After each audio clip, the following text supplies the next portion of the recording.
Les voy a contar una historia real, aterradora, que también es una historia de fantasmas y de un pasado difícil de dejar atrás. Les voy a contar las historias de voces que se siguen escuchando dentro de las paredes de un lugar, en la plaza, muy cerca de la medianoche en madrugadas frías. Voces que son escuchadas tanto por habitantes como por turistas, sin encontrar explicación alguna. Los sonidos parecen salir del monasterio de las Hermanas del Sacramento, en Varsovia, que tuve la oportunidad de visitar. Ese que tienen en pantalla. Dicen que las voces son de 1000 muertos. Pero déjenme contarles de dónde proviene esta historia. Y para eso tenemos que remitirnos a la Segunda Guerra Mundial, cuando los nazis avanzaban por Varsovia peleando contra los habitantes, contra los civiles que intentaban defender su ciudad. Y ante la avanzada, los niños, católicos y judíos que habían quedado huérfanos, intentaron refugiarse en el convento, donde las monjas les abrieron las puertas. Después no solo a ellos, sino a todos los heridos que necesitaban ayuda. Las monjas dejaron entrar a su convento a todo aquel que necesitaba refugio. Pero el ejército alemán se dio cuenta de esto y mandaron un mensaje secreto hacia ellas. Las monjas fueron claros, no eran su objetivo. Si ellas abandonaban el convento, serían perdonadas y escoltadas a salvo fuera de la ciudad. Pero ni una sola de ellas abandonó su lugar. Ninguna consideró siquiera aceptar aquella oferta. Siguieron atendiendo a quien lo necesitaba. Cuando el convento fue bombardeado, las monjas se unieron en oración. Murieron las 34 hermanas del Sacramento, junto a las 1000 personas que habían refugiado. El convento fue reconstruido, y hoy en día al pasar frente a él, aún puedes ver las fotos de aquellas valientes mujeres. Sus voces, junto a las de todos aquellos que murieron ahí, aún pueden escucharse si pasas por el lugar en el momento adecuado, donde además vas a notar que todos los habitantes alrededor apagan sus luces y cierran sus ventanas.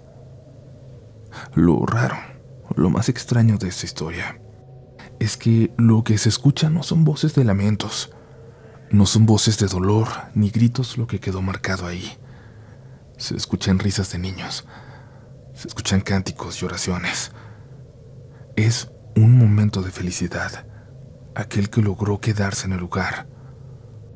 Un momento de esperanza, de unión, de fe para quienes quieran creerlo también, donde todos ahí estuvieron juntos, donde todos fueron parte del mismo sentimiento, del mismo amor por los demás.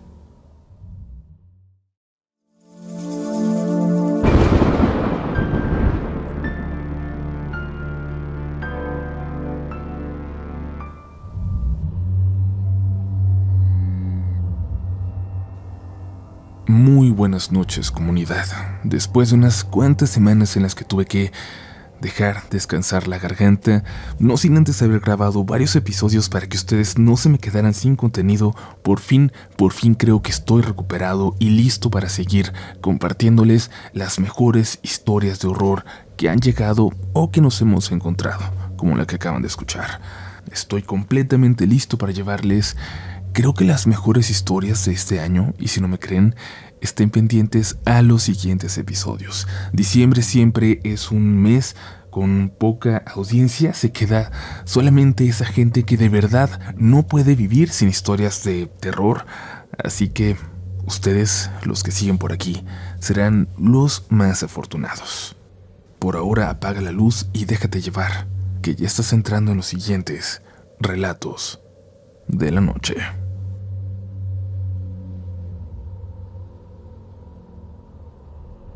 Hola Uriel, soy Corina. De antemano te comento que no soy tan buena escribiendo en español, pero hago un intento. Si puedes relatar mi historia de manera que se entienda, te lo agradecería mucho. Te mando un fuerte abrazo y muchas gracias por este proyecto que estás haciendo. No hay noche en la que no escuche uno de tus relatos. Los repito mucho porque me encanta escucharlos, especialmente los de brujas. Esta historia que te cuento me pasó hace 8 años. recibí una llamada de mi tía Mona con muy malas noticias. A mi papá lo habían atropellado, un tránsito que iba en una moto, y lo arrastró aproximadamente 20 metros allá en Ciudad Juárez, Chihuahua. Estaba vivo en el hospital, pero muy grave. En cuanto colgué la llamada, alisté una maleta y hablé con mis hermanos para avisarles. Uno de ellos se fue inmediatamente conmigo a Juárez desde Odessa, Texas, donde vivo. Fueron las 4 horas más largas de mi vida. Cuando llegamos vimos a mi papá. Tenía la cadera rota con unos fierros sosteniéndole los huesos y una pierna fracturada en 3 partes. Fue lo más triste y doloroso verlo en ese estado, pero al menos estaba vivo. Después de sus cirugías hablamos con él. Aunque sentía mucho dolor, estaba contento de que estuviéramos ahí. Me decía: no te preocupes, mija, hierba mala nunca muere. Y se reía, aunque en su mirada se notaba un poco de miedo. El doctor nos dijo que en una semana lo operarían de nuevo y que estaría bien. Pasados unos días regresamos a casa para tomar algunas cosas, ya que habíamos salido con mucha prisa. Y también íbamos a recoger a mi hermanito, que quería ir a ver a mi papá. Apenas habíamos pasado una noche en Odessa cuando recibí la peor llamada de mi vida. Mi padre había fallecido. La causa fue agua en los pulmones que nadie detectó. Tuvo problemas para respirar y, siendo honesta, siempre he creído que fue negligencia del hospital. El accidente ocurrió durante las fiestas patrias del 16 de septiembre y cuando nos fuimos, el doctor que lo estaba tratando se tomó vacaciones, dejando a mi papá al cuidado de enfermeras. Pero mi tía Mona notó algo raro antes de que falleciera.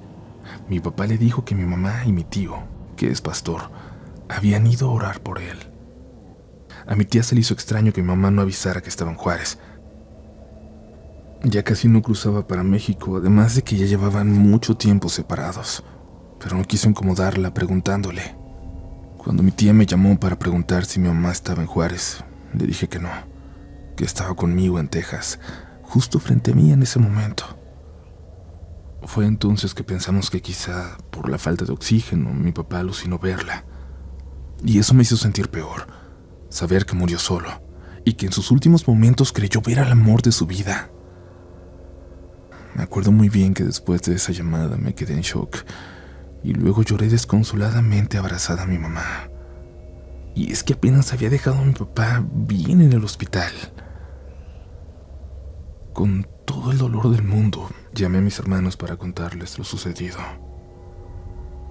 Mi hermano mayor, Michael, nos llevó a Juárez porque yo no podía conducir. Mis ojos estaban llenos de lágrimas permanentemente, apenas podía ver la carretera. Cuando llegamos lo velamos durante 2 días. Fue el momento más triste de mi vida, ver a mi papá en una caja sin vida y tocar sus manos frías. Intentaba verme fuerte, pero por dentro el dolor era insoportable. Arreglé todo lo necesario con la fiscalía y el consulado para cremarlo en El Paso. Una semana después, la funeraria trasladó su cuerpo a una ambulancia y me pidieron que lo identificara. Fui sola. Lo vi. Lloré y me despedí como pude. Le di besos en las manos, en sus mejillas. Lo abracé sabiendo que era la última vez que lo vería. Y luego volví a Odessa. A la semana y media me avisaron que sus cenizas estaban listas. A partir de entonces caí en una profunda depresión. Lloraba y tomaba a diario. Me aferraba a sus cenizas y a su ropa. Lo hice durante 9 meses. A veces despertaba gritando y llorando, llamándolo. Y recuerdo muy bien cómo entraba mi mamá a verme, a consolarme. Y yo lo único que podía repetir era: ¿por qué, mami? ¿Por qué, mi papi? Mi mamá intentaba consolarme, pero me veía tan mal que temía que me volviera loca. Dejé de trabajar. Mi vida se redujo a beber y llorar. Le suplicaba a Dios que me dejara verlo una vez más, abrazarlo una última vez, e incluso compré una ouija, intentando comunicarme con él, pero claro que nunca lo logré. Sé que suena como una locura, pero estaba tan desesperada que eso hice. Y lo peor fue que en muchas ocasiones otros espíritus respondían, pero sabía que no eran él. Siempre supe cómo ponerlos a prueba. Podían responder muchas cosas, pero sabía que no eran él. Un día llegué de la licorería y mi mamá me regañó por seguir tomando. Ella cada vez estaba más triste por verme así, pero como siempre la ignoré. Fui a mi cuarto y al abrir la puerta lo vi. Mi papá estaba sentado en mi cama, de espaldas, mirándose a la ventana. Me quedé completamente paralizada, con miedo. No podía avanzar. Quería pensar que era mi borrachera, mi tristeza, mi mente. Quería entrar y abrazarlo, pero sabía que eso no era él. En el fondo lo sabía. A él ya lo había perdido meses atrás. Mi mamá, cuando me vio ahí congelada, se acercó para ver qué tenía. Y aún recuerdo su expresión de terror, cómo se le escapó todo el aire por la boca cuando se paró a mi lado y también pudo verlo. Cerró lentamente la puerta, muy lentamente y llena de lágrimas. No sé si eran de miedo, de tristeza o de ambas. Me abrazó diciéndome: ese no es tu papá, mija. Eso no es algo bueno. A él déjalo descansar en paz. Él no se puede ir porque tú no lo dejas. Tu papá no habría querido verte así. ¿Qué te diría? ¿Qué te diría él si te viera así como estás? Aquella aparición en mi cuarto, y sobre todo esas palabras, me hicieron reaccionar. Dejé de tomar y volví al trabajo. Con mi mamá hicimos un altar para mi papá. Pusimos sus cenizas, fotos, una velita y rezamos por él para que encontrara paz. A veces, el dolor es tan grande que no dejamos descansar a quienes ya se nos fueron.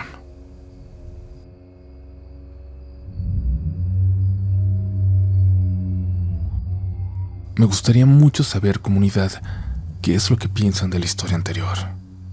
Creo que es un tema muy interesante y que nadie sabría cómo reaccionar ante la aparición de alguien que amas. Por un lado están unas ganas gigantescas de que sí sea esa persona que amas, despidiéndose, estando ahí cerca de ti. Pero por otro, ¿qué mejor forma para que un ente maligno se nos manifieste? A través de una imagen que nos va a provocar un montón de sentimientos, de energía, que es de lo que ellos se alimentan. Me gustaría mucho saber su opinión, qué harían o qué han hecho en caso de que ya hayan tenido una experiencia similar. Y ahora continuamos con más historias. Muy buenas noches, mi nombre es Bárbara y quiero contarles una de las experiencias paranormales más intensas que he vivido. Soy de Venezuela, del estado Zulia, y allá la creencia en la brujería y la santería es algo muy común. Tan fuerte es la creencia que muchas familias como la mía tienen a su propia bruja de confianza. En nuestro caso es una amiga de la familia, Joa. Ella se encarga de leer las cartas, hacer trabajos y protegernos de cualquier mal. Aunque somos creyentes en Dios, también estamos seguros de que no estamos solos en este mundo. Creemos en santos, en demonios y en fuerzas que no comprendemos del todo, pero sabemos que están allí. Esta historia comienza en mi cumpleaños número 11. La fiesta fue grande, llena de familiares y amigos. Entre los invitados, por supuesto, estaba Joa, a quien yo siempre vi con respeto, incluso con un poco de miedo. Recuerdo que había un grupo de mujeres conversando junto a la piscina, y yo estaba ahí también muy cerca. Todo parecía normal hasta que uno de los amigos de mi padrastro, que ya había bebido demasiado, se acercó al grupo de mujeres y comenzó a bailar de forma brusca y pesada. De pronto, sin razón aparente, empujó a una de las mujeres al agua, sin recordar que ella estaba embarazada de 8 meses. La escena fue impactante. Todos se molestaron con él, pero la que más reaccionó fue Joa, quien lo miraba fijamente con una calma perturbadora. Luego de que el ambiente se calmara un poco, Joa se sirvió un vaso de whisky y, manteniendo la mirada en el hombre que había empujado a la mujer, le dijo en un tono de voz tan frío que me hizo estremecer: el hecho de que te comportes como un idiota no quita lo inevitable. Como muestra de mi fe, te voy a avisar. Tu madre va a bajar sus defensas en una semana. Va a morir de forma pacífica. No puedes hacer nada al respecto, porque su enfermedad la va a llevar al límite. Tus acciones hoy, por otro lado, atraerán todos los males a tu vida. Y desde este momento, hasta que yo llegue a mi casa, vas a actuar como un gato, como un perro, como un cerdo, por la falta de respeto hacia esta mujer y su bebé. Apenas terminó de hablar, les juro que el hombre cayó al suelo inconsciente, pero lo más aterrador sucedió cuando se levantó. Sus ojos parecían perdidos y comenzó a comportarse de una manera que no parecía humana. Gateaba, gruñía, lloraba y se revolcaba en la tierra como si fuera un animal. Se alejaba de las personas y cuando mi padrastro intentó acercarse para calmarlo, el hombre le mordió la mano como si realmente fuera un perro salvaje. Luego siguió comportándose de manera errática, incluso llegando a orinarse encima, a ensuciarse. Era una escena grotesca como sacada de una pesadilla. Mientras todo sucedía, yo aparecía tranquila, aunque le hizo una advertencia a mi prima, diciéndole que tuviera cuidado porque a los 20 años terminaría teniendo un hijo de un hombre que nunca se haría responsable. A mí también me dijo algo que aún me persigue. Joa me dijo que tendría 2 hijos, pero que uno de ellos nacería sin vida. En medio del caos, nadie sabía qué hacer hasta que mi padrastro decidió llevar a Joa a su casa, para ver si así se calmaban las cosas. La crisis del hombre solo se detuvo cuando mi padrastro regresó de dejar a Joa, cuando dijo que ya estaba en su casa. Al parecer, en cuanto entró a su hogar, el hombre cayó al suelo de golpe otra vez, como si algo oscuro lo hubiera abandonado. Al día siguiente, nadie podía explicar lo sucedido, pero lo que fue aún más escalofriante es que todo lo que Joa predijo esa noche se ha cumplido. La madre del hombre murió exactamente 7 días después. Mi prima, a los 20 años, tuvo un hijo con un hombre que la abandonó. Y yo todavía tengo esa última profecía rondando en mi mente, sin saber si algún día también se cumplirá. Desde entonces tengo muchas historias con esta mujer, que me hizo creer firmemente que existen cosas más allá de lo que podemos entender. Gracias por darme el espacio para compartir esta historia.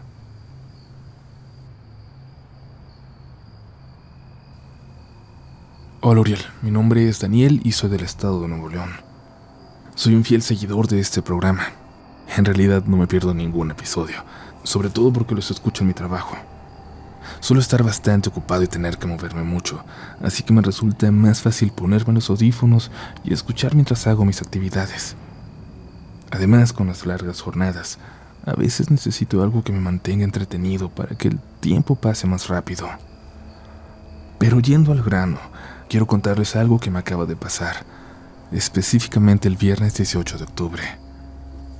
Deben saber que siempre he estado muy interesado y fascinado por lo paranormal, o lo extraño en este mundo, pero nunca me había pasado algo así, tan fuerte. Hasta ese momento, las historias paranormales solo venían de los relatos que mi abuela me contaba de niño, sobre brujas y cosas así. De pequeño me ocurrieron varias cosas raras, como cuando a los 9 años me disfracé de diablo para pedir dulces. Recuerdo que al regresar a casa quisimos tomar una foto para recordar el momento, pero al revisarla, detrás de mí había una figura, una sombra gigante con cuernos. Y claro, no era la máscara que llevaba puesta, ya que yo medía poco más de 1 metro, y lo que estaba parado detrás de mí seguramente pasaba los 2 metros de altura. Sin embargo, como les digo, nunca me había pasado algo realmente fuerte, hasta este viernes. Verán, trabajo 4 días seguidos de 12 horas, y luego tengo varios días para descansar, a veces 3, a veces 4. Ese viernes salí de trabajar de noche y llegué a casa en la mañana. Ya tenía planes de ir con unos amigos a unas cabañas, y por respeto al dueño del lugar, no voy a decirles el nombre y la dirección porque no quiero afectar su negocio. Ese día nos fuimos de mi casa a las 10 de la mañana, ya que habíamos reservado la entrada para las 12 del mediodía y queríamos llegar a tiempo. Y así fue. Llegamos justo a la hora. Para no hacer la historia tan larga, diré que llegamos, compramos cerveza y comenzamos a disfrutar de nuestra estadía en las cabañas durante las siguientes horas. Cuando cayó la noche, como estaba muy desvelado, decidí apartarme de mis amigos que estaban junto a la fogata y me fui a las habitaciones. Cabe mencionar que la fogata estaba cerca de la alberca, así que las habitaciones no estaban tan cerca, posiblemente unos 10 o 15 metros de distancia. La cabaña tenía 2 pisos. Abajo estaba el comedor abierto, la sala y la cocina. Además había un baño detrás de un estante con adornos y un mueble donde guardaban cosas como toallas y papel de baño. En la parte superior había 3 habitaciones. Como les comentaba, estaba muy cansado después de mi turno sin dormir, así que cené algo rápido y me fui a dormir a la habitación más grande. Dentro de esta había un ropero que iba del suelo al techo, perfecto para guardar nuestras cosas, como abrigos y la ropa que usaríamos esos días. El detalle es que el ropero era de verdad bastante grande, con un fondo de unos 60 centímetros. Decidí aprovecharlo para guardar mis cosas. Sobraba el espacio. Me puse a escuchar música en mi celular mientras platicaba en un grupo de chat con otros amigos. En un momento me levanté para ir al baño, para así ya no tener que levantarme más tarde. Y poco a poco me fui quedando dormido.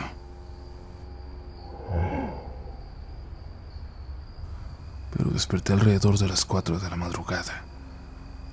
Me levanté un poco desorientado porque en mi celular se estaba reproduciendo un episodio viejo de Relatos de la Noche, pero eso no fue lo extraño.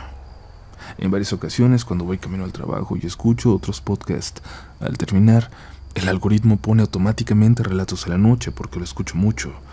Eso es normal. Lo verdaderamente raro fue que al recuperar la conciencia, noté que la puerta de la habitación estaba entreabierta, la luz del pasillo apagada. Recordaba claramente que había dejado la luz prendida y la puerta cerrada, ya que solamente yo estaba en esa habitación. Pensé que quizás mis amigos se habían asomado para ver si estaba dormido o algo, así que me levanté. Encendí de nuevo la luz del pasillo y cerré de nueva cuenta la puerta. Decidí asomarme por la ventana y vi a mis amigos afuera, todos riendo y jugando, muy despiertos aún. Estaban contando historias, anécdotas que habían vivido juntos. Me dieron ganas de unirme a ellos nuevamente, así que me puse los zapatos y me dispuse a bajar las escaleras.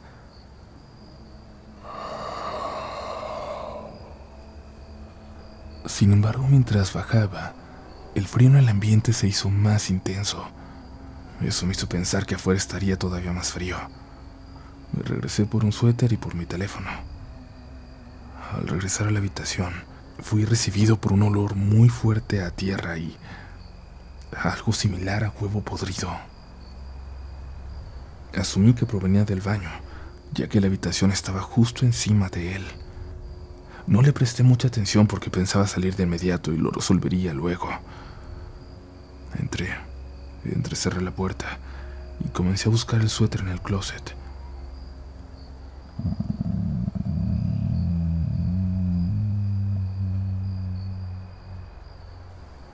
De repente escuché cómo la puerta se abría lentamente. Me asomé, pero no vi nada, así que supuse que tal vez era el viento, ya que la puerta principal estaba abierta porque mis amigos entraban y salían por cerveza y para ir al baño. No me alarmé y seguí buscando. De repente mi teléfono sonó muy fuerte, lo que me asustó y lo hizo caer al suelo. Era uno de mis amigos llamándome. Lo puse en silencio, pero antes de contestar, volví a escuchar cómo la puerta se abría lentamente. Esta vez, había alguien ahí. Vi una cara blanca y horrible con cuernos asomándose. Cuando mis ojos se acostumbraron a la penumbra del pasillo, Vi que era una criatura de más de 2 metros, vestida con algo rojo como una túnica o un abrigo. El miedo me invadió y no supe qué hacer, así que intenté meterme al closet. Mientras me metía pisé parte de mi ropa y esa cosa, ese demonio o lo que fuera, abrió la parte superior de la puerta con una mano muy larga. Estaba muriéndome de miedo, así que me escondí más profundo en el closet, cerrándolo por completo, cubriéndome con 2 suéteres, cubriéndome con todo lo que encontré. El teléfono volvió a sonar. Lo apagué rápidamente. Entonces escuché un sonido pesado, como si unas patas gigantes, como si un toro o un animal así de pesado comenzara a caminar hacia donde yo estaba, hacia el closet. El olor a perro muerto, a huevo podrido se hizo aún más fuerte. Un hedor tan nauseabundo que era casi imposible de soportar sin vomitar. Mientras intentaba esconderme cada vez más, empecé a escuchar pasos subiendo por las escaleras, como si alguien o algo se acercara. Y en ese momento traté de pensar qué hacer. Intentar salir corriendo, empujar a esa cosa, buscar refugio con mis amigos, o gritarles, o quedarme escondido ahí. El miedo me paralizaba mientras trataba de decidir. El terror ya se había apoderado de mí. La puerta comenzó a abrirse lentamente y escuché una respiración fuerte, como si fuera un animal bufando.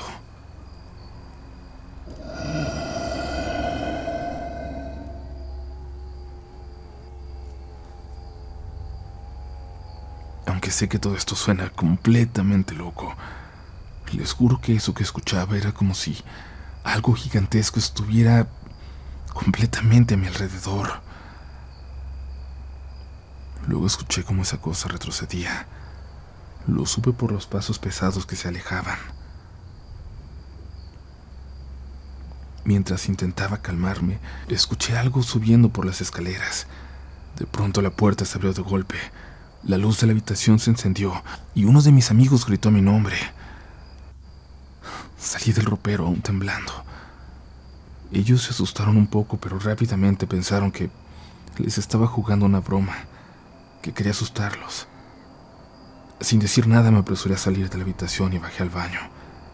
Todos se preguntaban qué me estaba pasando, qué me sucedía, pero solo atiné a decirles que había tenido una pesadilla. Durante la noche no hablamos más del tema, y por supuesto que seguí muy inquieto. Fue hasta el día siguiente cuando, por casualidad, empezamos a hablar sobre cosas de terror, cuando finalmente me hablé de valor para contarles lo que había pasado. Al principio se quedaron callados, hasta que uno de ellos confesó algo, que había ido al baño antes de ir por mí. Dijo que mientras estaba afuera, escuchó pasos fuertes en el piso de arriba. Quiso pensar que era yo moviéndome, pero, además, alguien más también vio desde la fogata algo extraño en mi cuarto. Dijo que por unos segundos le pareció ver encenderse un pequeño fuego que desapareció al instante. Después, dice que vio que me asomé por la ventana, que encendí y apagué la luz sin hacer ningún movimiento. Luego de esa visión, él pensó que yo bajaría a reunirme con ellos. Sin embargo, algo más apareció. Una figura más grande, envuelta en una cobija roja. Algo que se movió dentro del cuarto. Creyó que simplemente yo estaba acomodando mis cobijas, pero el movimiento y la silueta no parecían normales. Fue entonces cuando decidió decirle a otro amigo que fueran a buscarme. Todos sentimos un miedo profundo. Decidimos en ese momento recoger nuestras cosas y dormir todos juntos en la sala. En la mañana, tras un desayuno muy rápido, subimos todos a las camionetas y dejamos el lugar atrás. Aunque han intentado convencerme de que fue un sueño, de que todo fue una fantasía, no hay forma de que mis amigos hubieran visto algo tan parecido a aquello que yo vi. Sabemos que hay algo en esa cabaña. pero nadie quiere descubrir que preferimos no volver y nunca volver a discutir el tema.